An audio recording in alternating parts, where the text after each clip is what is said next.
ചരിത്രത്തിലാദ്യമായി പവന് 1,00,000 കടന്ന് സ്വർണ്ണവില. സംസ്ഥാനത്ത് പവന് 50,400 രൂപയാണ് ഇന്നത്തെ വില. ഗ്രാമിന് 130 രൂപ കൂടി 6,300 രൂപയിലെത്തി. 1,040 രൂപയാണ് പവന് കൂടിയത്.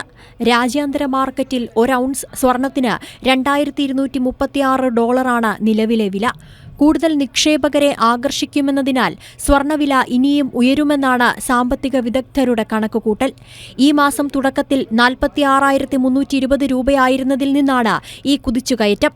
ഈ മാസം 9-ന് 48,600 രൂപയായി ഉയർന്നതാണ് ആദ്യ സർവകാല റെക്കോർഡിട്ടത്.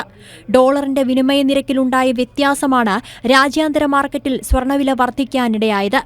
അമേരിക്കൻ കേന്ദ്ര ബാങ്ക് പലിശ നിരക്ക് വൈകാതെ കുറയ്ക്കുമെന്ന തോന്നലും സ്വർണ്ണവില കൂടാൻ കാരണമായി. സ്വർണ്ണ നിക്ഷേപത്തിലേക്ക് കൂടുതൽ പേർ എത്തിയിട്ടുണ്ടെങ്കിലും വിൽപ്പനയിൽ ഇത് പ്രതിഫലിക്കില്ലെന്നാണ് സൂചന. കിഴക്കൻ യൂറോപ്പിലെയും പശ്ചിമേഷ്യയിലെയും സംഘർഷങ്ങൾ തുടരുന്നതും വിലവർദ്ധനവിന് കാരണമാകുന്നുണ്ട്. News desk, Kairali news.